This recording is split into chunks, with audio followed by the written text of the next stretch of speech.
Hello, welcome everybody to the Dave Zastadil episode 15 of the Barking Brown Show. I am your host, Jacob, over at Roachism13 on Twitter, joined as always by my wonderful co-host, Nick Carnes, to my left, your right at Carnesies817. Nick, how we doing tonight? You know what? I woke up a little bit ago, saw all kinds of Browns training camp videos. I'm excited today. This is going to be a good day. I was cutting the grass, so I have not been able to catch up on all of the videos that I wanted to. So everybody, welcome into episode 15. Dave Zastadil went to my alma mater, OU. For those that are curious about that, it's an old punter joke. So we are going to preview the Pittsburgh Steelers tonight. We've got a couple of great guests lined up. We will get to the Nick Chubb extension. We will get to the Anthony Walker injury. We will talk about I have some stats vis-a-vis Nick Chubb versus Derrick Henry, because I always love to poke the sleeping bear on that one. So we're going to jump right in. We're going to preview the Pittsburgh Steelers tonight with a few wonderful guests here, a couple wonderful guests. We switch over, and we're just going to get some honest opinion. We make jokes. Guys, we're gonna make jokes. We're gonna laugh around. They're gonna rag on us. We're gonna rag on them. But we wanted to take this opportunity to truly get from their side point of views what they think of their team, and potentially what they think of the Browns a little bit. And we're gonna get into our first guest. Works over at Steelers Depot. I checked into our good friend Eddie, old Petty Eddie. Our good friend of the show, told me, hey, this guy's the best around when it comes to Steeler coverage. And he said, you need to get, if you're looking to talk about the Pittsburgh Steelers, this is where you need to go. I looked at, I talked to Alex pretty much right away and checked into his work, and the dude knows what he's doing. He's great. I think he's really good at what he does. And I think he's going to bring a interesting perspective. And so without further ado, we're going to bring in Alex, Kozora. And I think, did I get it? Did I get you, Alex? Did I get you right? You got it. Yeah, okay. Good job. How are we doing tonight, Alex? I'm doing well. Thanks, guys, for having me on the show. And we're really excited. We're just going to jump right in, man. We're just going to jump right into this. So you're covering Steelers. Are you at Steelers camp? I am. Yeah, I've been at at least the public practices. I've been to the last 6, and so we cover camp. Yeah. Wow. Okay, that's awesome, dude. I went to my first ever camp this weekend, Browns camp on Saturday. And there's the two fields directly in front of us. They were on the far one the whole time. Are they on site? Do they travel? Where does Cleveland go for camp? They're in Berea. Yeah, they're on site. Okay. So we've got like a little training camp. It's not like I've seen videos of the Steelers camp, and it seems like, correct me if I'm wrong, it's at the actual Heinz Field. This year's Heinz Field. Normally it's in Latrobe, but this year it is at Heinz Field. So we've got like a little facility that's like 20 minutes away from downtown. And it's like just nestled in a little neighborhood. It's nice, but I'll tell you, seeing Steelers camp and seeing the actual stands and all of that, I'm kind of jealous. I would really like that. It looks like it's a good time there. It is, but man, I can't wait for this team to get back to Latrobe. They go off site. It's a small college, St. Vincent. There are monks that walk around. It's to me the best environment. It's free parking. You don't have to spend a dime to watch practice, and so it's a really special environment. They couldn't get clearance from the NFL this year to go out to Latrobe and St. Vincent. So I'm really hoping they go back out there next year. Okay, that's interesting. It's interesting that you. I like that. I like that perspective to where you know those sort of things. So we're just going to start peppering you with questions, if that's sure. Do I have a choice? I don't think I have a choice. So. Yeah, no, not at all. Not even a little bit. All right, man. The elephant in the room, the biggest. No, actually, my first question is: so the Steelers you're in the second week of padded practice because of the home. Is that correct? Yeah, they started padded practice last week because they got there early because they're playing the Hall of Fame game Thursday. Those were non-padded practices, and so they've had 5 of their last 6, including today, have been pads. In Pittsburgh, they're the most physical camp, I think, in the NFL. Today, 2 days before a game, full pads, live tackling sessions. I don't know if other NFL teams even tackle at all. This team tackles almost every single day, so it gets pretty intense. So from where you sit right now today, how do you feel as opposed to what you felt when Steelers camp opened? Do you feel about the team overall? Do you feel better? Do you feel worse? About the same? Is it what you've expected? Like that, the kind of general feel of the last week or so. It's generally about the same. We've covered camp for several years now, and I've learned that, you want to certainly pay attention to stuff and note stuff, but you don't want to necessarily overreact to things because so much is going to change from now until week 1 when this team travels to Buffalo, whether that's injuries, play, performance. Once games happen, no one cares about camp anymore. So usually the games are going to matter the most, and those will be the true litmus tests, and rightfully so. So, I mean, I feel about the same. To me, the biggest question mark for this team was the offensive line. And those guys have barely practiced both individually and collectively. They've still had, 2 to 3 guys from their O-line, Chukwuma Okorafor, their left tackle, left guard Kevin Dotson, and right tackle Zach Banner barely practice or not practice at all this training camp. Banner's just getting back into practice right now. So that group needs reps. They need reps, collectively as a starting 5, and that has not happened yet. And so until that happens, I'm not going to start feeling very comfortable about that group. Man, I'll tell you what, between the Browns and the Steelers, the Browns starting at the Chiefs and I'm not sure if the Steelers are home or away. Away, going to Buffalo. Away. So both of our teams are going away to the AFC Championship. Teams. Yeah. Right. Good point. That's not the best way to start the season, but I guess you're going to find out in a hurry if their offensive line, and I think that's something we talk about in Cleveland a lot too, is just if Pittsburgh's offensive line can recover from all the turnover that they've had. Mm-hmm. Right. I mean, they've totally revamped this offensive line, and rightfully so, because the line wasn't good enough last year. They were the worst run blocking team in football, and pass pro I think was okay, but it helped that Ben had such a quick release, the quickest release in football. So I understand them, having a total remake of this O-line, but that doesn't mean there aren't questions with this group. And so there's talent there, there's potential. I think they can be better than how they're judged right now. But these guys got to have to get out on the field. And until they do, and we start seeing them in action, it's really hard to judge them. Combined, they have, I think, 20-something starts in the Steelers uniform. Now, Trey Turner's a veteran guy, and so he's got a lot of experience, but not in Pittsburgh. And so it's a new offensive line coach, new assistant offensive line coach, new offensive coordinator, new run scheme in general, more zone heavy this year, I anticipate. So there are just far too many more questions than answers right now when it comes to this front 5. I was hoping I could ask you something. I was listening to local Cleveland radio this morning, and they had Aditi Kikabala on, and this is something that I didn't even know about in the first place. But she was talking about T.J. Watt and how, as they're trying to work out a contract, he hasn't been participating in team drills for the first part of camp here, and that's something I haven't seen it on ESPN or anything like that, and that really struck. It was interesting to me. I was wondering what your thoughts on that are. Well, maybe Aditi knows something I don't. Kevin Colbert said it's not related to the contract, so I'm not 100% sure if it is or not. But even if it is, I mean, I'm not worried about it. Watt looks fine. He's gone through some individual stuff. He's going to be out there week 1 and be one of the best pass rushers in football. So regardless of whether, when the contract extension gets done, I think it will get done. I mean, he'll be out there with plenty of time to spare. Again, remember, the Steelers got to camp early. They had more of a ramp-up time, so it was less important to get a guy like Watt reps. Plus, they signed Melvin Ingram, so you want to get him reps. Alex Highsmith in his second year, you want to get him reps as well. So T.J. Watt's going to be perfectly fine for week 1. Okay. We'll shift over to the defense. We've already kind of shifted over to the defense a little bit because, I know I hear a lot of people that want to rag on the Steelers on the offense and things like this, especially from my point of view, we're Browns fans. We want to find a way to tear them down, even when it's impossible. I still think that's probably the best defensive line in football. I mean, you can make some arguments for some other squads, but I think top to bottom, I think Alex Highsmith is very underrated. I don't know. Let me ask you this before I get to my other question. I thought Alex Highsmith kind of was a step.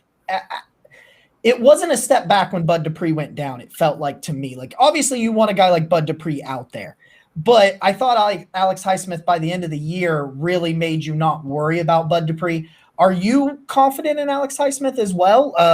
Or are you worried that you lost Bud Dupree or do you kind of think you're not going to skip a beat there?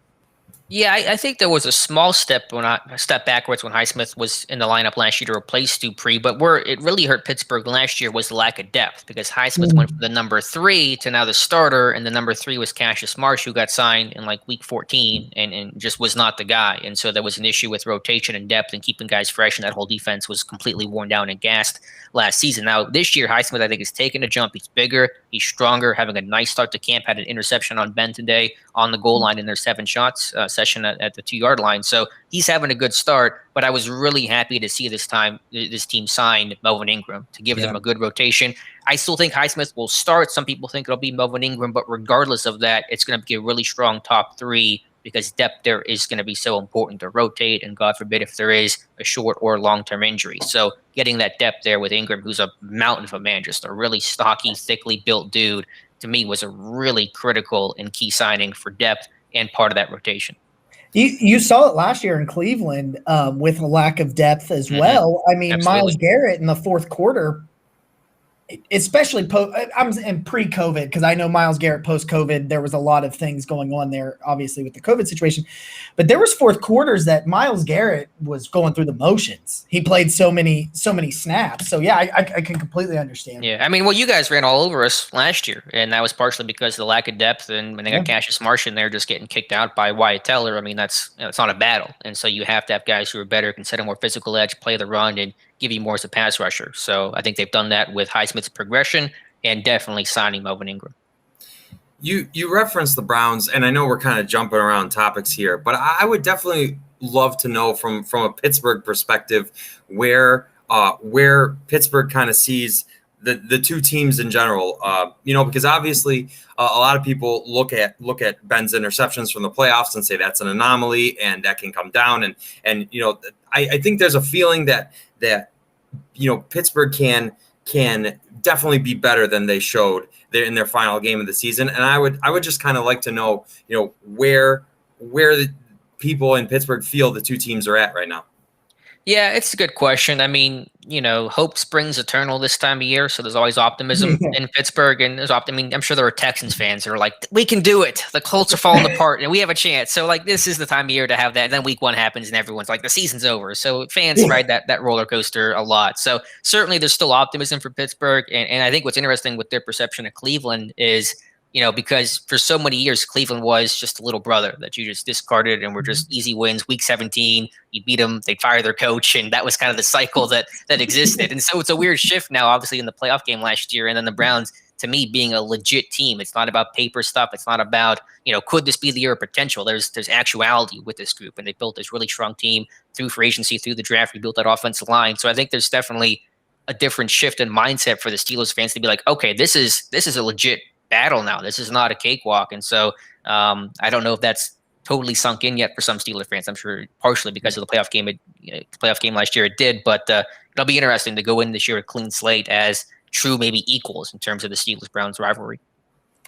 So our good friend of ours, Ed in Columbus, he's always hopping in the chat over here. He has a question. I'm actually going to pose it directly to you because I think it's a really good one. From Pittsburgh's standpoint, who's the bigger threat, Cleveland or Baltimore? I think most fans would say Baltimore because that team's been more proven, and Baltimore's beaten Pittsburgh a whole lot more than Cleveland has over the last 5-10 years. But I mean, they're very similar teams in the sense of, to me, the victor of the AFC North is going to be the team that A, runs the ball the best, and B, who stops the run the best. And you got two of the best rushing offenses in football in Baltimore and Cleveland. Baltimore's always run over the Steelers with Lamar Jackson. Even when Jackson's been struggling as a passer, they still put up 200 plus on the ground routinely. And the Browns have been able to run over Pittsburgh last year as well. So I think Baltimore has the more proven track record, so fans take them more seriously. But to me, I think it's going to be a really tight battle, and it's going to come down to those Week 17, Week 18 games for Pittsburgh. They play Cleveland Week 17 and then at Baltimore Week 18. I think, to me, that's going to decide the fate of everyone's AFC North. I think I looked at Pittsburgh's schedule the other day. That's a brutal end. Like, that is a brutal – no matter how good you are, how you fare injury-wise – I think it was the last 5 games, I think, is just a brutal a brutal stretch. 5 of their last 6 are against playoff teams. The non-playoff team is Minnesota, who's a borderline team. And again, week 17 versus Cleveland, week 18 versus Baltimore. And Pittsburgh's been a really bad December team the last 2 or 3 seasons. They used to be great finishers under Mike Tomlin. The last couple of years, they've just fallen apart down the stretch, including last season, obviously. So, yeah, you better win early in this schedule, because if you don't, that schedule does not lighten up at all down the stretch.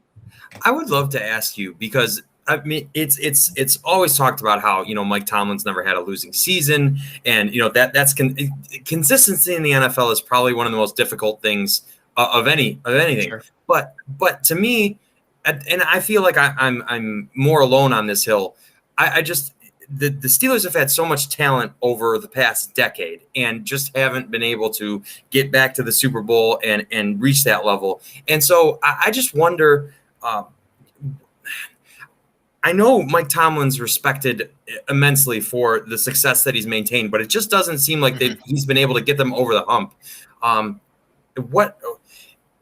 What do they have to do, or what is the feeling there of what Mike Tomlin can do to go back to that level?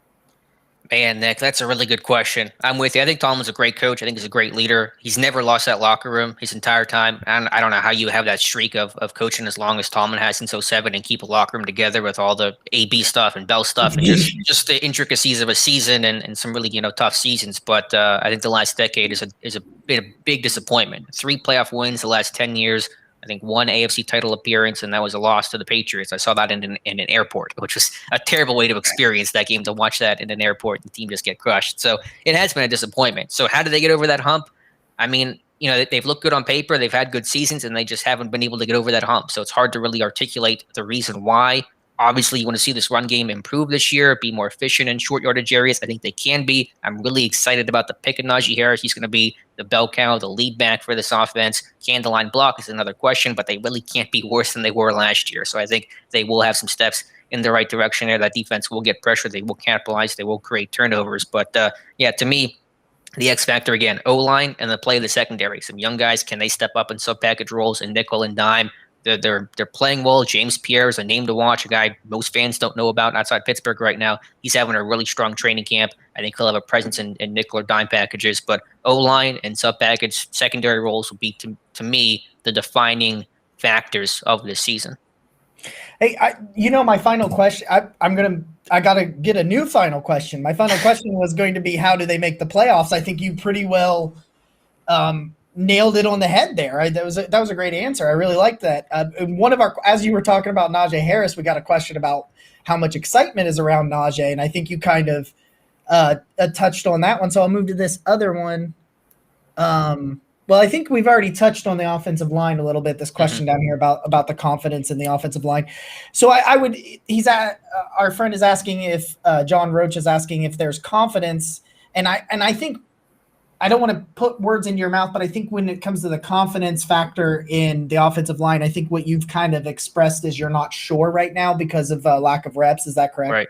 So, just a lot of uncertainty. Can they come together? They can. There'll be growing pains with this unit, no doubt about it. And Buffalo's a tough team. They've beaten Steelers the last 2 years, so that'll be a tough game out of the chute. But, I mean, Zach Banner can be a really good right tackle. And, hopefully he should be good for week 1, and he can be a really strong run blocker that they lost 3 quarters literally 3 quarters into the season against week 1 against the Giants last season. I think Chukwuma Okorafor is a more natural left tackle than right tackle, so I think he can play better. And Trey Turner is a 5-time Pro Bowler. If he stays healthy and if he's mobile in the system, I think it can work. Kendrick Green is a really athletic and powerful, explosive center. So if that comes together, then it can work. But there are so many what ifs with this group right now, and we have not been able to really even begin to evaluate or address those positions because 60% of the offensive line's barely practiced this year. Yeah. And so it just right now, just a big incomplete question mark. I'm not going to say they're going to be bad, but how good they're going to be, I mean, I don't think even the team could answer that right now.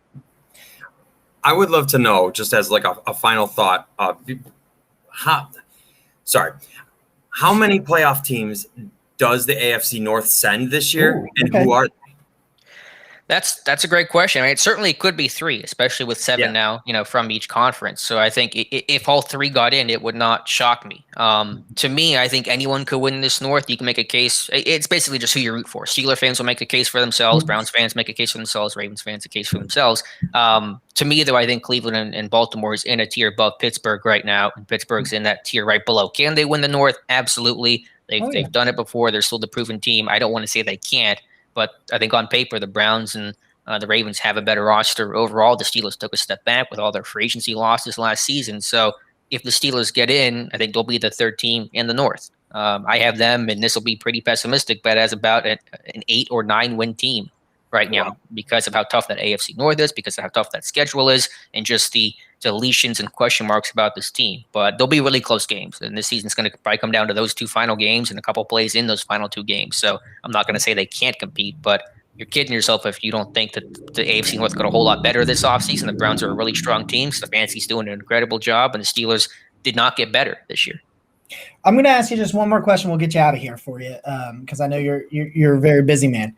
And because I was going to ask this question and I forgot about it and I brought it back. I want to know. I love that defense, but I want to know what you feel about the corner situation. Losing Nelson, losing Hilton. I think Joe Hayden. I know he's getting up there, but I think he's still very good.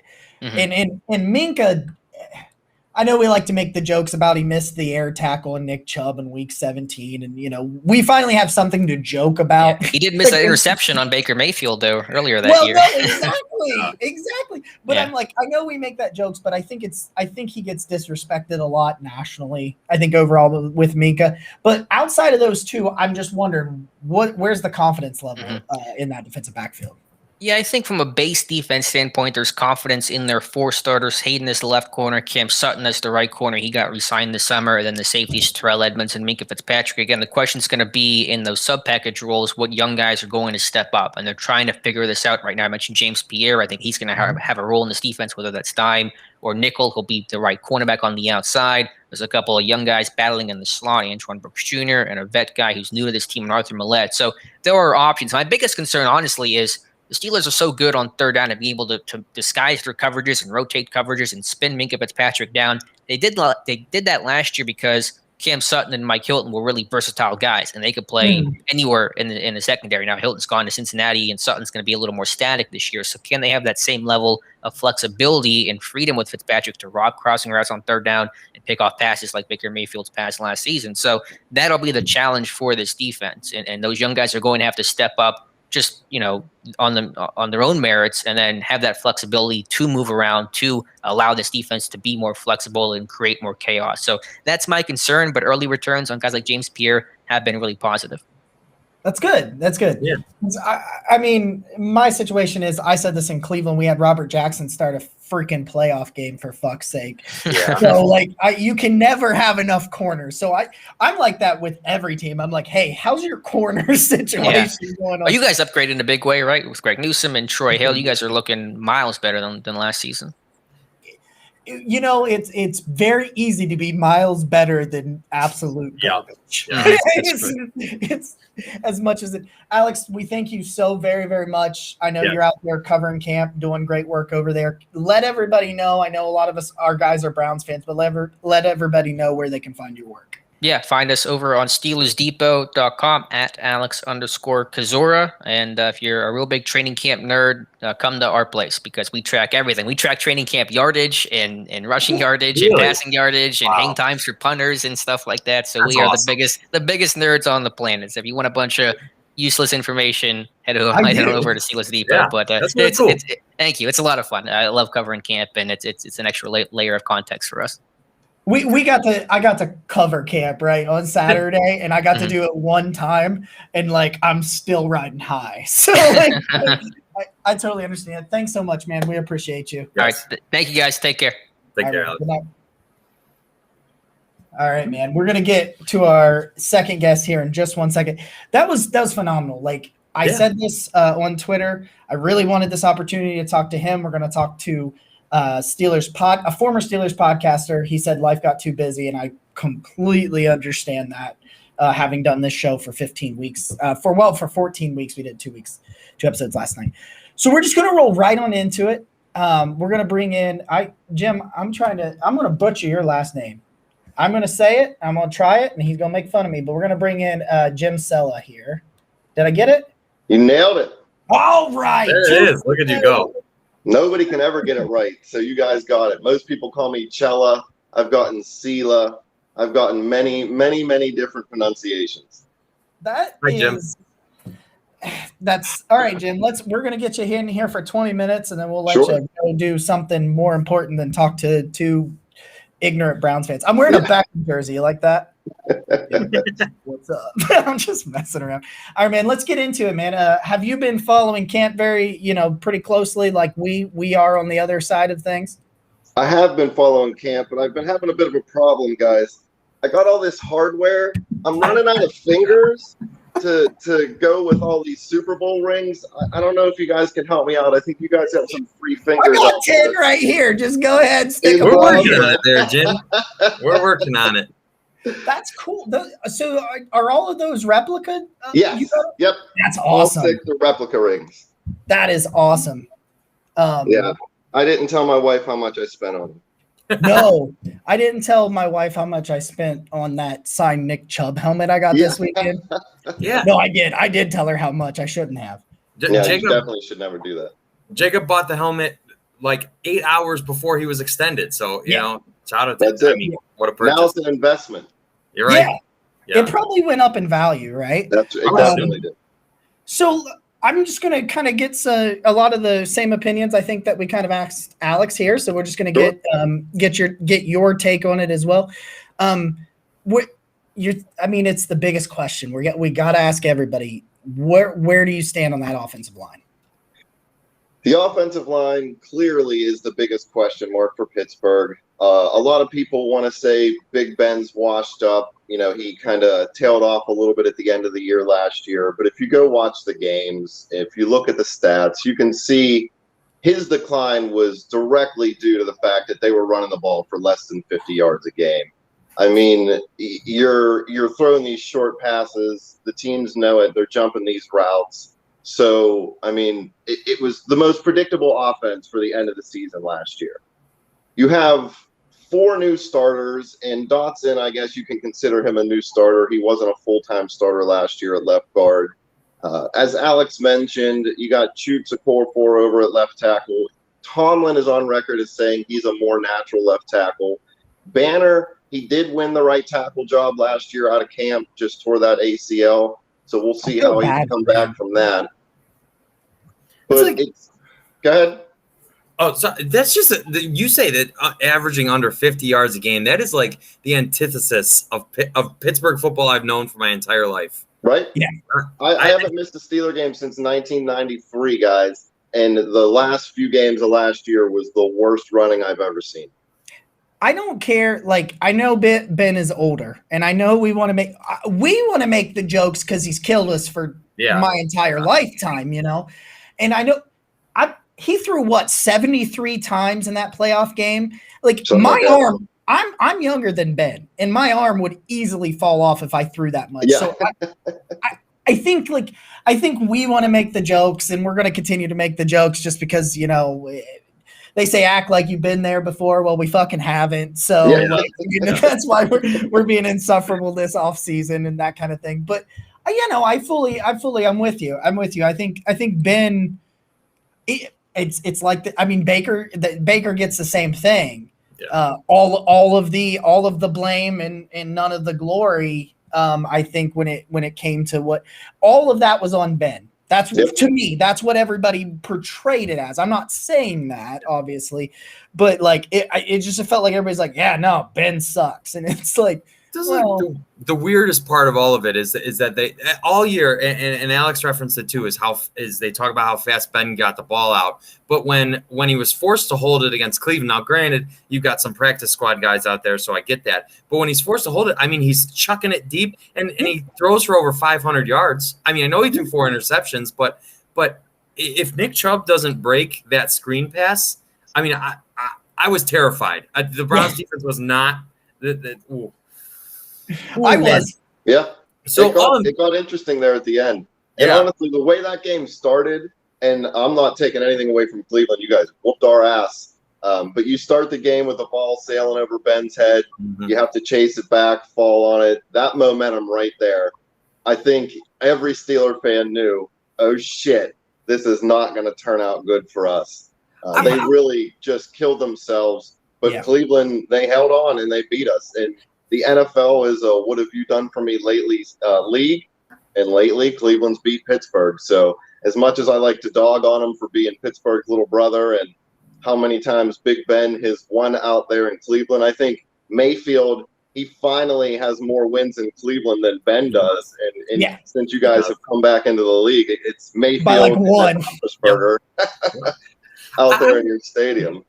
I just wanted to ask, so you referenced that play, the ball that went over his head, and there's all those pictures about Ben and James Conner right there next to the ball, and neither one of them get it. Does Ben take any flack for not jumping on that ball? Ben takes a lot of flack here in Pittsburgh from a lot of people, especially on social media. And I think that's true with any quarterback, especially in a market like Pittsburgh, like New York, like Boston. Everybody wants to win. He caught a lot of heat for not diving on that ball. And James Conner did as well. I was never a big James Conner football player fan. I love James Conner, the man, but as a football player, wasn't too high on him. Glad to see him out of Pittsburgh and to see some new life back there with Najee Harris. So, yeah, that's where I come to about the Najee Harris thing. Like, I don't know. I have this weird thing where I want everybody to draft the perfect player, even though I don't want anybody to be good, but Cleveland, because that's that's how it is. I'm not sure how I felt about the Najee Harris thing, just because I just don't know about that offensive line. So where are you? I know, like in a bubble, in a vacuum, there's some jokes. Najee Harris is not Trent Richardson 2.0. Like, let's not get that misconstrued. He is closer. I know he's not the same body type, but like, I think he has more of a career like Mark Henry, Mark Ingram or Derrick Henry. Not that he's the same back as either one of those guys. I'm saying those two successful Alabama running backs as opposed to the one bad one.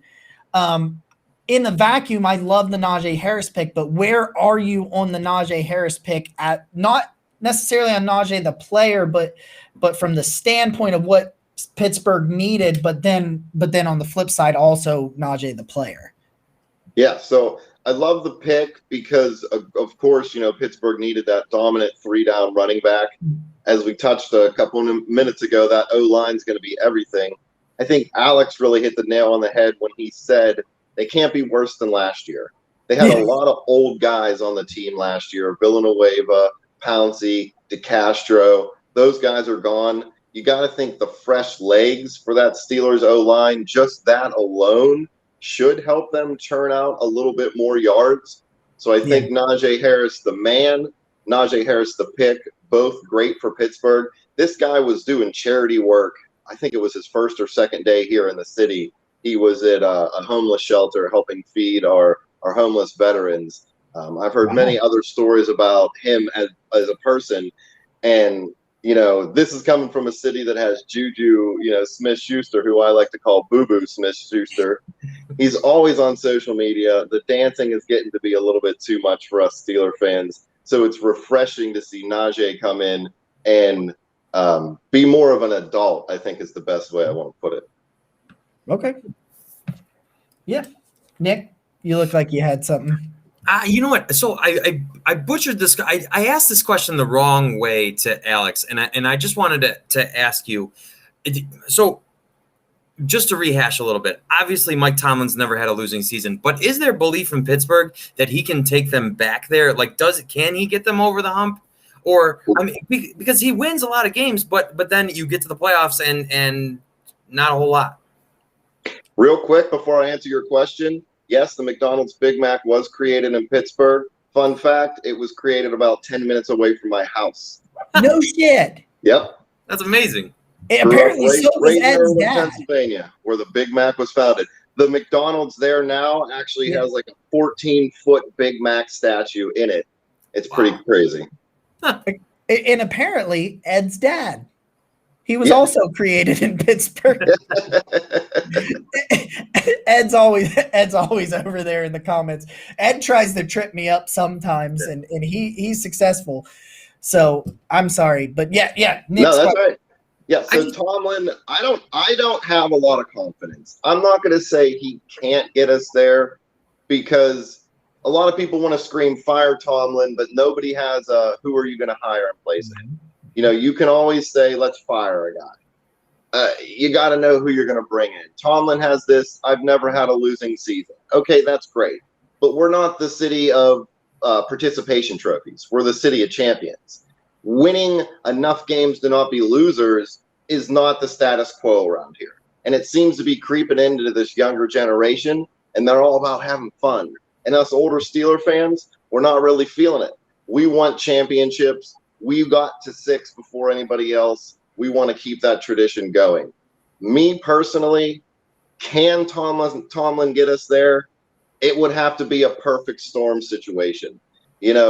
All the chips fall in place. You get through the season healthy. Ben somehow plays the full season, which I don't think he's going to be able to play all 17 games.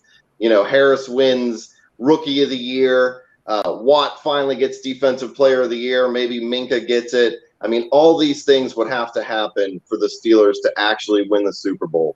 Now, that doesn't mean they can't make the playoffs, because I think Cleveland, Baltimore, and Pittsburgh are all pretty much in the same situation. They're just going to get to their final destination in a little bit of a different way. So Ed's got a question over in the comments, so I'll pose it to you, because I actually we didn't get to this with Alex, so it's a really great question. Is Pittsburgh's long-term answer at quarterback on the roster? No. I have no faith in Haskins. From what Ron Rivera has said about his work ethic, which could change, he could grow as a person. I get that. But when Ron Rivera says this guy doesn't work hard, I think that speaks volumes. Rivera is the type of coach that goes out of his way for all of his players. You never hear him say a bad or even slightly negative thing about anybody that plays for him. So for him to say that about Haskins immediately turned me off. Mason Rudolph will be a career backup, possibly a Ryan Fitzpatrick type journeyman. I don't think Rudolph's as bad as some people think he is. He's serviceable, but he's certainly not a franchise guy. I think after Ben, there's going to be a year or two where the Steelers just aren't that good, and then they're going to have to find their future quarterback in the draft. It's a great question. It's interesting though, because it's like Pittsburgh is so consistently at least good that it seems like it's one of those situations where they just are never drafting high enough to really take that stud, quarterback of the future. In the most recent years since Bill Cowher took over in 92 or 93, that has been the story. Before that, at the end of Chuck Noll's career in the 80s, they were terrible. Noll held on too long. Some of those Steelers greats from the 70s dynasty held on too long. So there were some bad years in the 80s. But for anybody who's 35 or younger, you've had Bill Cowher, who was able to build good teams even with bad quarterbacks. And then you've had Ben Roethlisberger on the scene for 17 years, who, been one of the best quarterbacks in at least recent NFL history. So that kind of skews that mindset. But I have seen some bad Steeler football in my time. Hey, I've seen nothing but bad Browns football. Yeah. It is what it is. Okay. I was in Cleveland the only time Ben lost at Browns Stadium. It was a really cold night. It was like 2 days before my birthday. We were there. We were in the dog pound, in the upper dog pound. A 14-year-old girl gave me the finger and told me to go F myself. And the Steelers just got shellacked. It was bad. By the third quarter, we were huddled in the bathroom drinking hot chocolate out of Cleveland Brown mugs because it was just that brutal. It was a birthday to remember, but not in a good way. I tell you, I told Nick this. I tell all of our listeners this. I'm like, if the beginning of the month starts with the letter N, my ass is at home. Yeah, I promise you that. I promise you, if it is November or later, I'm a pussy. I'll admit it. I've done it on this show. I'm 30 years old. I ain't doing that shit no more. Yep. I have no interest in that. It was late December, freezing cold. It was a minus wind chill night, and our beer was actually freezing over like ice chips, on the very top layer of your beer if you weren't drinking it fast enough. That's what that damn lake will do. Yep. God. I'll tell you what. I know. Just real quick, but I've been going to away games every year for 6 years now. I missed last year because of all the COVID stuff, but the first one we ever went to was Pittsburgh, and it was one of those games where they beat us like 45-7. Just signature like that, and we just got salted with peanuts the whole time, and it's like the product on the field isn't enough. It's just yeah. So right there, I feel that pain. It's you have that walk of shame, back to your car where everybody just belittles you the whole way there. It's hopefully working towards, and you know what? So that's the kicker, right? It's like the Browns finally had a great season, and none of us got to do it. I don't even know what is it not called when it's not a walk of shame, because God, we don't know. we don't know how that works. We don't know. Victory strut. Victory strut. All right. Okay. I like that. We're learning today. All right, Jim, I got one more question for you. We'll get you out of here, and we'll move on to our a talk about raging Chubbs. Top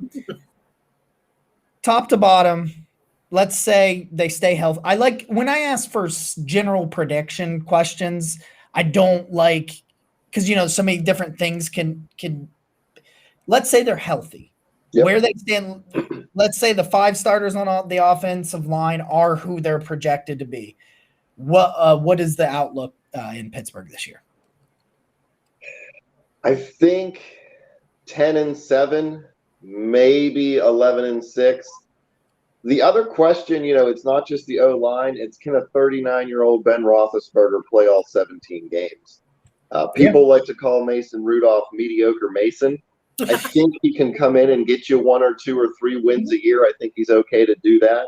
Now, if you're putting him in against teams like Cleveland, we both know Myles Garrett's going to bash his head in with a helmet, so he's not even going to make it through the rest of the game. You play him versus Buffalo. He's not going to outduel those great teams. You can beat some of the lesser teams with Rudolph at quarterback. But with Ben being as old as he is, it's going to be a battle. And I'm going to throw something out there that'll make you think. Cincinnati is going to be the wild card that will determine who wins this division. Not that they have a chance to win it, but I think Cincinnati is going to be a little better than what most people expect. And we all know division games are usually tough. Yeah. So this AFC North, we're going to beat each other up. Pittsburgh, Baltimore, Cleveland.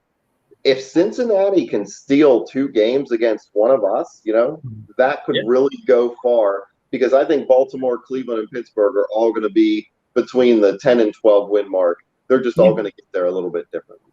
I lost significant bets with my friends, like about midway through that I think it was Thursday night in Cincinnati, Pittsburgh and Cincinnati, and they're all just saying Cincinnati's going to win, and I'm just like, there's no way Pittsburgh is losing to the Bengals, and of course they did, but it was just crazy. When you look back, I think like. From an outside perspective, that had to be the strength. If not for the playoff game, that had to be the strangest Steelers game of the year. Absolutely, it baffles me when Pittsburgh plays down to their opponents. People like to think it's a Mike Tomlin thing. It's not. It happened under Bill Cowher as well. It didn't happen under Chuck Noll. I don't remember the exact record, but I believe during Chuck Noll's run from 70 to 79, that Steelers' great dynasty. They lost a total of 3 games versus teams under 500 at that moment in the season. Wow. Yeah, that's pretty great. All right, Jim, we appreciate you, man. Let everybody know where they can find you on the Twitter. I know you guys aren't doing your show anymore, but talking to you tonight, I think maybe you guys should give it another shot. Yeah, man, you're an encyclopedia over here. Hey, I love doing it. I talk for a living. I sell software to the government, so this comes pretty naturally to me. If my producer, who I was working with, didn't get mad at the NFL players kneeling, I'd still be doing it to this day. But if you guys still want to follow me, if you want to find any of my old episodes, you can search The Spread, Jim Cella on YouTube. We recorded over 600 episodes. If you want to follow me on Twitter, it's bet_the_spread. I have a lot of good views. I am a conservative, so if you're a liberal, you might not enjoy my Twitter. I just want to put that warning out there. Hey, I you know what? I think everybody appreciates that, because then there's nobody needs to be yelling at anybody. Nope. You know, just let's not. I don't have any hate for anybody. I just wanted to warn people there's a little bit of a shock value to my timeline. So if that's going to happen, you may not want to read it. Just beware. Well, thank you, Jim.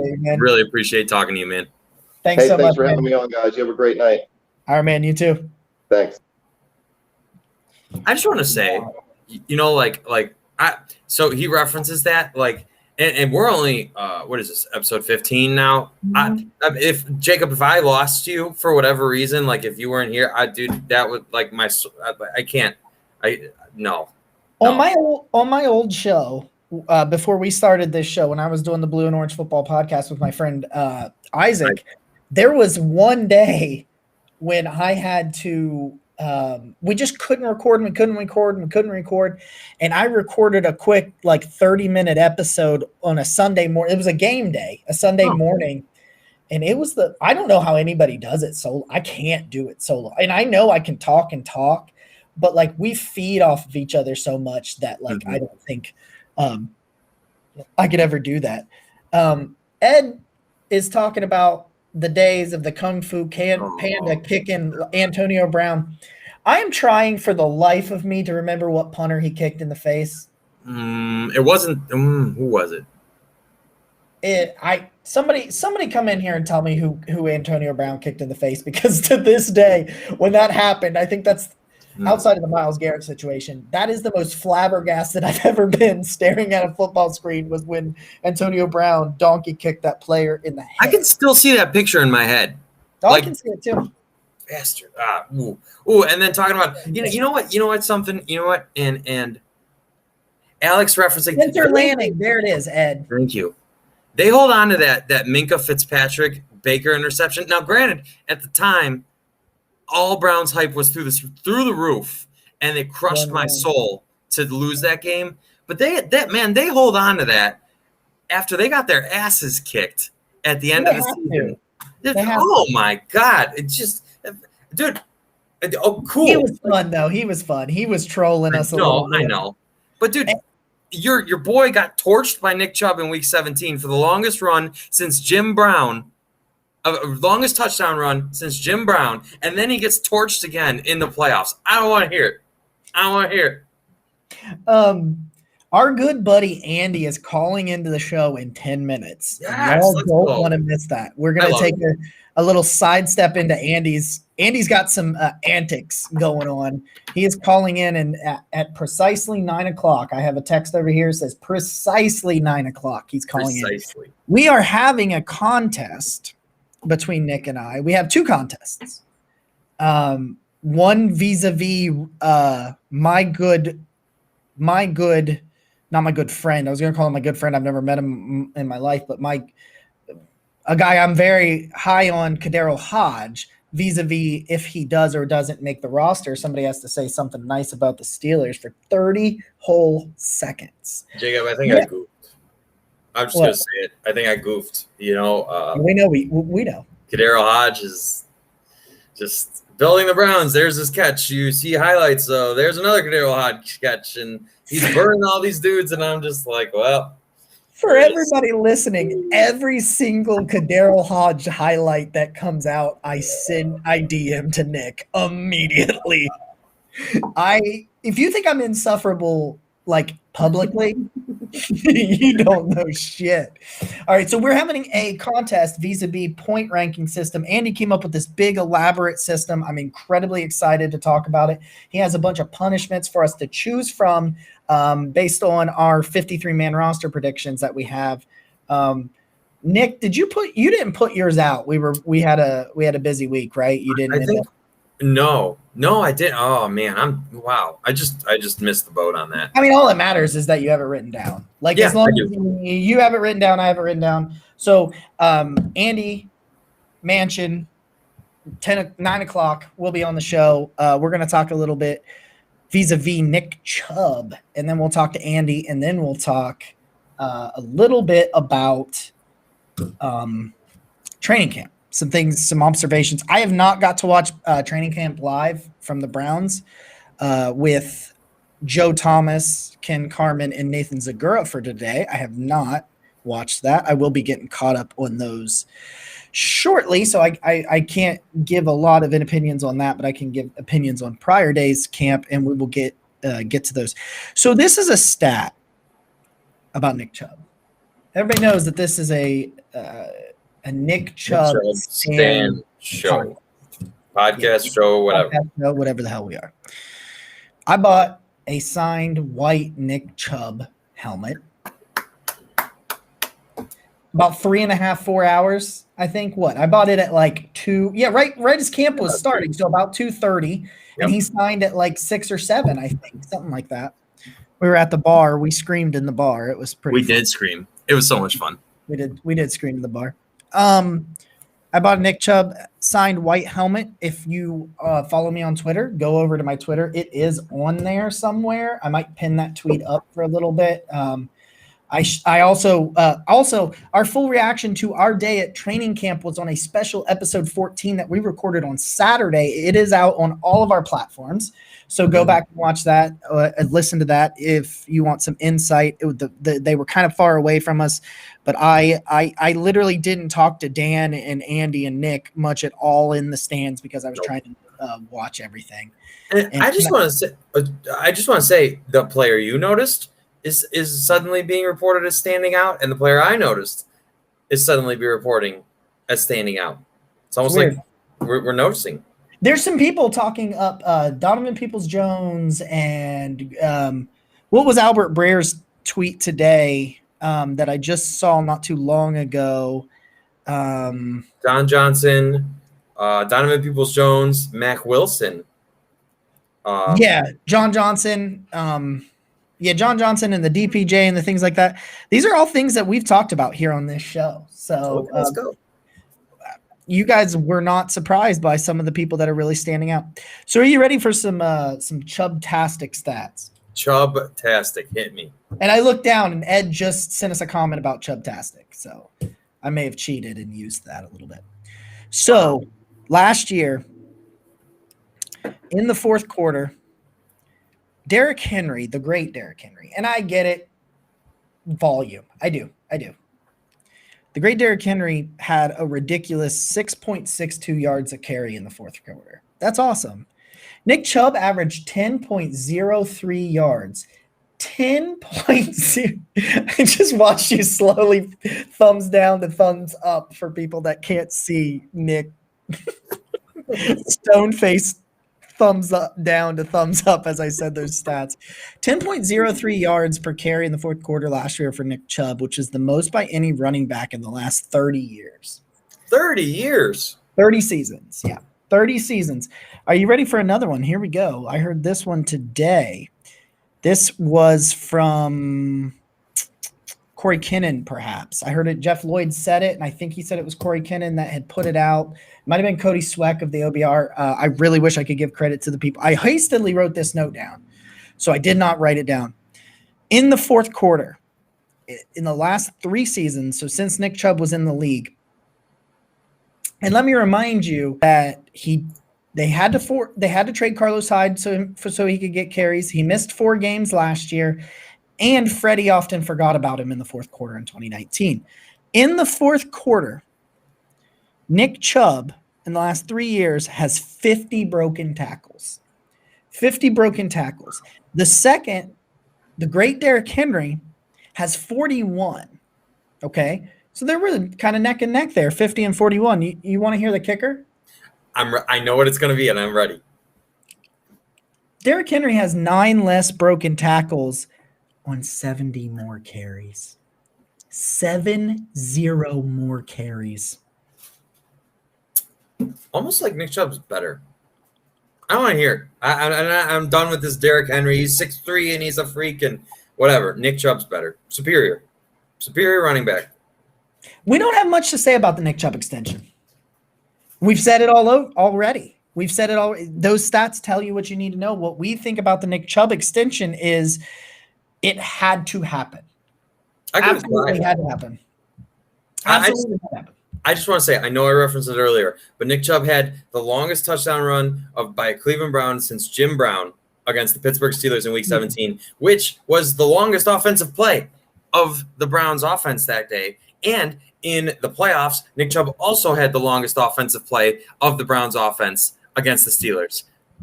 He's a Steelers killer. He is. Nick Chubb is the Steeler. And then you have those museum-worthy Ravens photos of him just leaving defenders in the dust.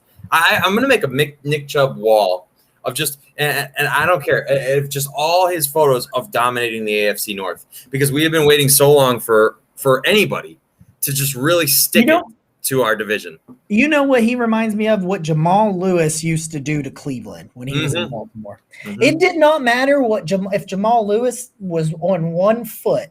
If he was about to lace him up against the Cleveland Browns, Jamal Lewis was going to run all over us all day.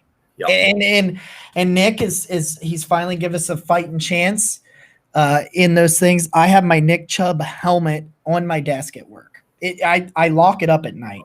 I love it. I lock it up at night. I just want to say that the one thing, and I know Andy's about to call in, the one thing that I kept arguing the entire time, because people are like, analytics offices don't pay running backs, blah, blah, blah. Andrew Berry looked at Nick Chubb and said, this is why we win games. We need to pay this player because he helps us win games. And that says everything to me. We talk about the threat of Anthony Schwartz and what he can potentially do. The threat of Nick Chubb is real. If you do not think they could feasibly hand it off on any of those play actions, then you don't give a shit. If down 19 against the Chiefs, they were still running the ball out of the shotgun because Nick Chubb. That's why. Nick Chubb. And if you refuse to see that, running backs don't matter. Sean, he admitted, like he said, it was all about the contract, and the contract came in good, so he was good about it. But, like, you can say whatever you want. To me, Nick Chubb's the exception. You're paying him as about the 7th paid running back. Okay. That's all right. steal. Here he comes. He's calling in. Let's go. Hey, Andy, what's going on, man? Hey, how's it going? Oh, it's going good. Can you hear him well? Not too bad. Okay. All right, man. I can hear you, Nick. Okay. There we are. Hi, Andy. I got him up close. All right, Andy. We told him what you were calling in for, so we're doing this 53-man roster competition after Nick already knows he's losing the Kadero Hodge bet. So let's talk about how this other bet that Nick's going to lose. So first of all, just want to update what we're going to do for scoring, because I don't think I've ever actually talked to Nick about this, but for every player you correctly get on your 53-man roster, you get a point. And then if you get the correct number per position, you get an additional point. I like that. And I kind of want you guys both to send me 5 guesses for practice squad, and that'll be used for tiebreakers, potentially. Okay. All right, so here are the 5 possible punishments. I'm just going to tell you all 5, and then you can beat it up and decide which one you're both most comfortable with. Okay. Number 1 should be very simple. The loser during a future Barking Browns episode has to be wearing a Pittsburgh Steelers jersey throughout the entire episode. Oh, God. Okay. Number 2, some of the fans of the Barking Browns show are going to prepare cold statements. Anything we want, the winner will read them to make sure they're appropriate at least, but the loser will have to read them for the first time on air, and we'll pepper them throughout the show. I love that. Yeah. Number 3, this is probably one I would like to do, but I'm sure both of you would not like this one, but the loser during a future episode of the Barking Browns show will have to drink 5 Smirnoff Ices within the show. I think I can do that. I think I could do. I would. You know what, Andy? Would you join us for chugging? What's that? Would you join us for beer drinking? Oh, absolutely. Okay, well. 2 more. The 4th one, the winner actually gets to participate in this one. And anytime the winner wants, when the loser is speaking, he could interrupt and say, finish that thought with an English accent, or finish that thought with a falsetto voice. And the loser has to continue making his thought with a fake accent or falsetto or anything that the winner comes up with, really. Okay. You just have to do the best job you can. And finally, the fifth one. So this is you've got to create basically 3 Nick Karn tweets. We're going to do one each for 3 consecutive weeks during the Bark and Brown show about each of the AFC North teams. So like week 1 might be you have to write an amazing tweet about Baltimore. Week 2 Bengals. Week 3 Steelers. And you're not allowed to let your Twitter fans know why you're doing it. And the winner has to make sure it's a sincerely nice thing. You can't just say like the Steelers aren't terrible. Oh God, I'm pretty good at that. Oh, I love that. Just live out there. You can't ever like update till after the 3 weeks are over. So those are my 5 punishments. I want you guys to pick which ones you think would be the most epic and also you're comfortable with. All right, man. I love those, Andy. This is good. This is great, Andy. This is great. Thank you. I can't wait to see you have to do one of these because I do agree you're going to be the loser, Nick. I'm not feeling great. No. So I was on vacation when I did this 53-man roster, and I'm really thinking, so I was like, I'm going to go for some long shots. I'm gonna like have some fun with this, and I'm regretting that decision at this moment. Well, I did want to ask, should we allow both of you guys to have one more revision crack at this? Because, Jacob, you technically did yours first, so Nick had a little bit more time. I don't know if we want to, now that we're going to have a punishment on top of it. That's a good question. I'm okay with mine, but I'm also okay if he wants a revision because he was on vacation. Okay. I'm not trying to be a coward about it. I do think I went for a lot of long shots. Can I think about that for a little bit? I don't want to be a coward. We'll make our decision. We'll make our decision this week. Okay. Before next week. All right. Well, I just wanted to jump on and explain through these punishments. So I hope you guys had an epic show. I can't wait to watch, listen. All right, buddy. Thank you. Andy, quick question. Are you pokering it up tonight? I am in the car in the poker garage. Love it. May the luck be in your favor, my friend. Yes. I appreciate that. All right, man. Have good luck. Good luck tonight. We'll talk to you soon, buddy. Later. All right, man. Peace. That was phenomenal. Wow. Phenomenal. This is what I say. This is what I say. And then you let me know. I also hope everybody could hear him well. Could you hear him well? I held him right. Okay. Once you put him closer, it was good. Okay. So I'm okay with mine, even though I do know I've already got a couple of things that I don't overly love about it. Injuries are part of it. Yeah. You did yours on vacation. I will allow you to do a revision if you so choose. Obviously, it's not like I'm allowing you to do anything, but I'm okay with you doing a revision if you do it by Thursday. I think I don't want too many more practices for you to be able to make no, because that's why I'm saying. Yeah, that's why I'm saying do it by Thursday. I think no matter what I do, I planted my flag in the fact that I said Hodge wasn't going to make the team, so I have to stay that way. I feel like I have to because that you can stay that way on that one, but I'm okay with revisions elsewhere. I'm okay. I'm going to think about it. I appreciate that. I don't know. I don't know. Think on it. Let me know what you think tomorrow. Okay. And then where do you feel about punishments? Do you want to make that decision now or do we want to make that later? We could talk about it now. You know what? Andy's are fun. We were just talking about fantasy football league punishments and with some of my friends, and a lot of them are like miserable. And I feel like none of these, except for the Steelers jersey, are like none of them. They feel their punishments, not torture, and I'm good with that. I'm happy with that. I like the one where you have to cold read messages. Yeah. Whoever loses has to cold read messages from our little group chat. Hey, get some votes on there. get some comments, DM us what you guys think about the punishments. But I really like that. I really like the one where you have to cold read some messages. I do too. I think that's a cool one. That one's got my vote. Okay, I liked that one too. I think it's like Baker did. He had like put those like things into his lyrics and stuff.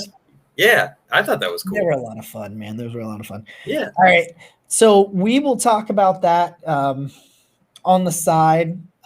Let us know, everybody listen to this, what you guys think of it. You can add us I'm at Roachism13 on Twitter. Nick is at Carnsies817 on Twitter. You can email the show at thebarkingbrownshow@gmail.com. Ed says he likes the cold reads. Of course you do, Ed. You get to write one of them. So he does. He's in the group chat. So that would be like, what is there, like 6 or 7 people in that group chat or so outside of us? Something like that. Yeah, that would be fun. I think that one's got my vote. You also, if you go into our private DM between me, you, and Andy, they are written down if you need to go. Oh, back. Good. Yeah, sorry I haven't called. For those who don't know, I wake up and I run over here, get coffee, and so I just haven't gotten to look at them yet, but I will. He sent that like a couple weeks ago, and we just kept forgetting. He reminded us over the weekend. So we're going to give you just a quick little, we got about 10, 15 minutes left here. We're going to talk a little bit about the Anthony Walker thing came out. He said a week plus, but should be back for camp. My understanding from the MRI is that it's just a minor little situation, a week, 10, I'd say 10. He said a week plus, so to me that means like 10 to 15 days, somewhere in that time range. When I think a week plus to me kind of reads under like 7 to 10 days, under 14 days, or you'd say a couple of weeks. I'm probably reading into that too much, which is great because he's the green dot, and when you have a green dot go down, with JOK return. It's nice though that JOK did return to practice on the same day that Walker is out. JOK has been in all the virtual meetings and everything. They said he's got to get caught up, but he has been watching practice, participating in things like that, which is really good from that standpoint. Baker early today looked dialed in. The defense caught up to him. Mack Wilson got a pick 6 of Baker Mayfield today. People are like, I love it. I love it because Dennis has taken a new stance on Twitter, and I tweet Dennis all the time, and I tell him to never change because I absolutely love Dennis. And he is now taking the standpoint that his bullying is why Mack Wilson is getting better, and I love it. I am here for it. I saw a bunch of people atting him today because a lot of people are saying that's not the only good play. Mack Wilson has played pretty well. He didn't really catch my eye yesterday or a Saturday, but that doesn't mean anything. Like I said, there was so early on in individual drills. Me and Nick talked about this on Saturday. There's 8 groups doing things at once. It's really hard. So Mack Wilson didn't necessarily catch my eye, but the media people that have been there every single day know better than I that sat there one day. But everybody is added Dennis today, and he just keeps going, I won. You know what? Shout out to him for spinning it, right? Because he could have died on that hill, and now he's found a way to make it his. And I gotta say, I know we said this in our camp reaction episode. I'm probably gonna tweet about this tomorrow. But the thing that so the linebackers were immediately in front of us, and the thing I noticed immediately for a while too. Yeah, and Mack Wilson is ripped, man. Why is he photoshopping? You said that to me. He is noticeably bigger than I would say of every other linebacker we saw out there. It's just his arms, his leg, and that's the thing. I don't get it. I don't get it. But I mean, good. You know what? If he makes it, I was talking to John Hilberry today, who also is a part of the people that don't think Mack was going to make the team. And he was tweeting about it, and I was like, you know what? If Mack makes the team, I have no reason not to trust Andrew Berry, so I'm full steam ahead. Full steam ahead. I love Mack Wilson, the guy. He embraces Cleveland. He loves Cleveland. He seems like a good dude. Ed asks how my knee is. One of my knees got sunburned, severely sunburned on Saturday. One of them. Just a little piece. Yeah, just a little piece. I don't know why, and I don't know why the other knee got as much sun as the left knee did. It is still tender, Ed. To answer that question, my knee is still a little bit tender, but it's not. I just want to say I see Jessica in here, and she's been like super supportive of us. So thank you, Jessica, for being here. Whenever you tag us, it makes my day. So thank you. We very, very much appreciate you, Jessica. We very, very much appreciate all of you that have made this ride so much fun. I open my phone and people ask me about football. Like, that's the dream, man. At any time of day, I'm pretty busy with my new job, so I'm not nearly as responsive as I was prior. So for people that are curious about that, I do apologize. I have a job. I just have more to do at work, which I love. I wholeheartedly love it. But I try to check in on lunch, and I pre-schedule some tweets so that I can get some things out to you guys. But nothing I've seen out of Browns camp has upset me, because even when you can see truly that it's two good units going at each other. The offense wins some, the defense wins some, then the offense wins some, then the defense wins some.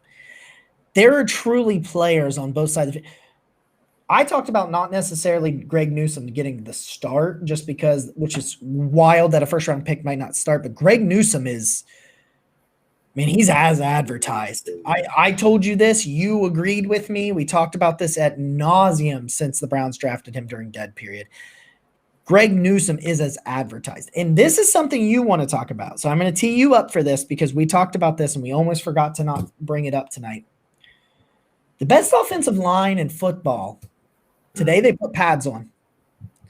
The best offensive line in football, from what I'm being told, and from what I did witness a little bit in some individualized drills, they're having a hell of a time dealing with Miles and Clowney at the same time.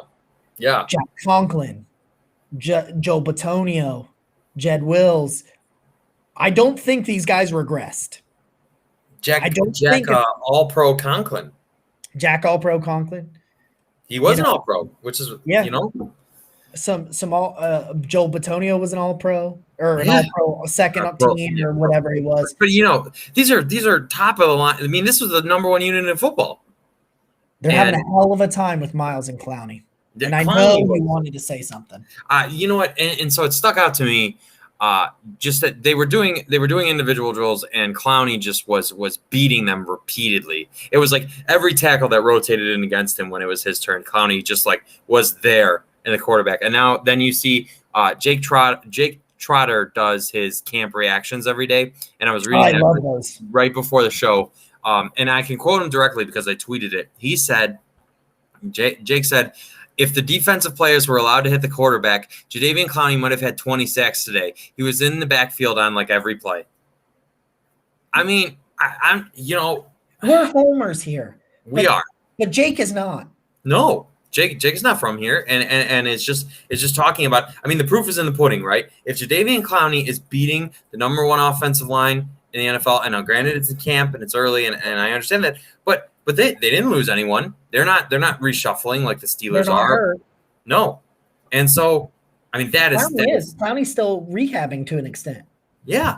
So that's crazy. That's a crazy good sign to me. And you know what? Especially, I'm really excited about it because I know Tack has been struggling a little bit with sickness and whatever else. So it's that dude is getting his butt. T's and P's to Tack, man. I hope you're feeling better, buddy. Yeah. No, absolutely. I love Tack. But we need him. You know what? When Olivier Vernon was just coming on, really, it felt like he got COVID and Miles got COVID. And it's just, I don't feel like ever since Miles has been here, we've had a true second pass rusher. True Robin to his Batman, if you will. Yeah. And it's Alex talked about it with the Steelers, not having a third depth piece to rush the passer. Well, that's where we were.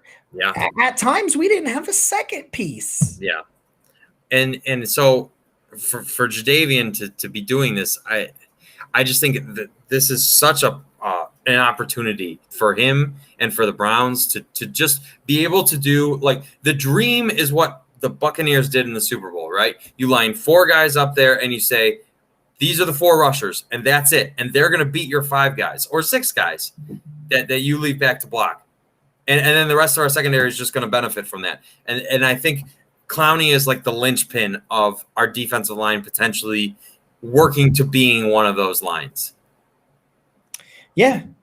I mean, we've said it a million times.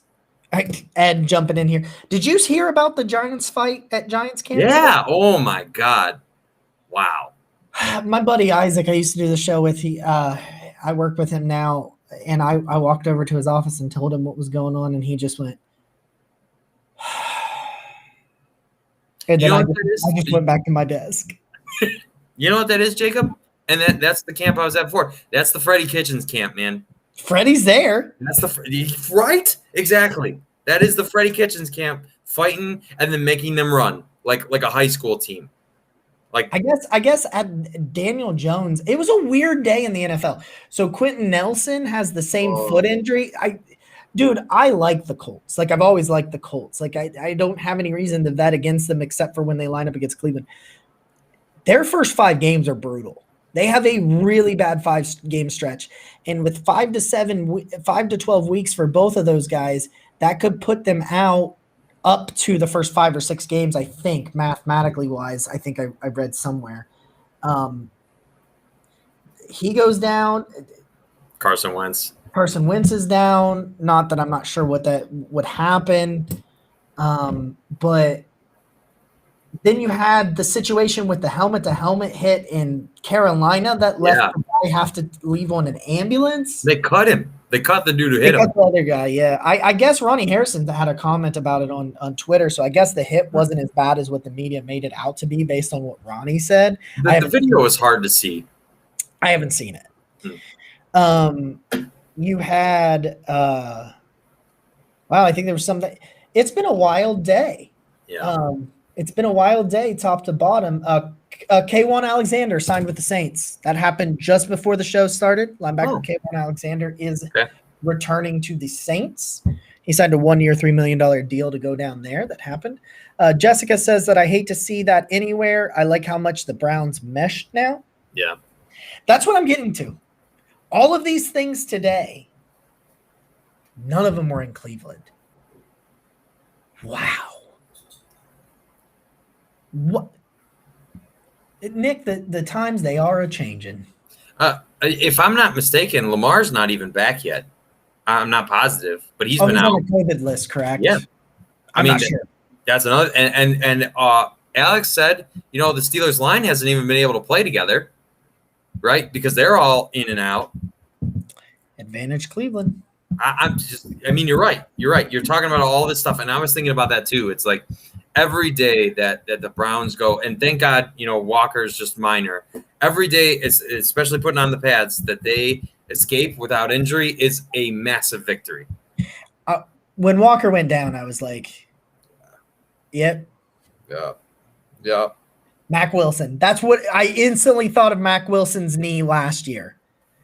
And Mac ended up not having a good year, and maybe the knee had something to do with it. But where we thought and what we expected out of Mac Wilson when we went into training camp and then that to happen, that's instantly where I'm like, oh, okay, this is where we get brought back to reality. Yeah. This is where we become the Cleveland Browns we love and know. And do you remember when Nick Chubb got concussed?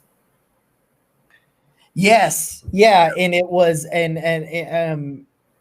they accused, it was Mac, right? Yeah, they accused Mac of a dirty hit. I think it came out that it was a fine hit, but but just so thus far being this lucky, very minor things. The only thing that I'm sad about, and because you and I are both big on is Fields, but hopefully, I don't know. Very big on Tony Fields. Okay. All right. Hey, now we have a new 5-star review on Apple Podcasts, and that's how we're going to wrap the show up. Oh, yes. Any comment? Right. Yeah. That's what So this was on Sunday. So this was after our training camp episode from Egg for Yeah, I don't know how to say the rest of that name. I don't know. Sometimes these names, I think they get made really, really weird. But they write, love these guys. They make the show fun while providing so much information. I recommend it. Go Browns. And she titled it Subscribe. Love it. So that gives us to our leading point. Hey, follow us on the places that you need to follow. Subscribe on the places where it's called subscribing. Rate us, review us, comment, email, DM, add us. Please, we absolutely love it all. We love you all so much. We're begging to give away another GV artwork shirt. 225 subscribers, baby. We're at 153. We're working our way there. So thank you to everyone who has been with us on this journey and has taken the time to do it. And, you know, we've been growing with the views. We are just about to I was about to say to Jacob, we just about hit 982 from the camp episode in just a few days. So that was really good on Twitter. So and shout out to our friend Angelo that we met as we were leaving the bar, and he went inside and he subscribed and hit the bell for us. Maybe thank you. Yes, Angelo. Roger is always hustling us. Yeah. He's always grinding for us and helping us. We appreciate it. So thank you, Roger. Thank you, Ed. Thank you, all Dan and everyone, and I'm sure and Andy's been super helpful, and everyone. And it's like, so you can feel it, right? And I've been doing it on Twitter, and Jacob, you've been doing it on Twitter. All of a sudden, football is back. Everyone is back. The interest is there. I can't wait. So thank you to everyone, and we can't wait to see what this becomes. Jacob and I have a couple under wraps goals for the season and like things we want to accomplish. And I know we've hinted at a lot of extra ways we're going to come at you. So I'm definitely going to be focusing in on some of that. I'm researching Twitch streaming for the potential to be streaming some Madden, where we will also do some talking. Also, I'm doing a little giveaway on my personal account. When I hit 1,500 followers, I'm at 1,420. Well on your way. 80 away from a giveaway on that. If you don't follow Jacob, you definitely 1422 now. Look at you go. 22. My guy. I had some subscriptions. I saw it in there, or I had some notifications. All right, man. It's been great, Nick. This has been episode 15. Yeah. So episode 15. Wow. Because they're coming in bunches now. We might keep Dave Zastadil. Wow. Thank you, everyone, for being here. Thank you for all of the stuff. I can't wait to see these 53-man rosters in this competition. It's going to be fun. As always, I'm Nick. He's Jacob.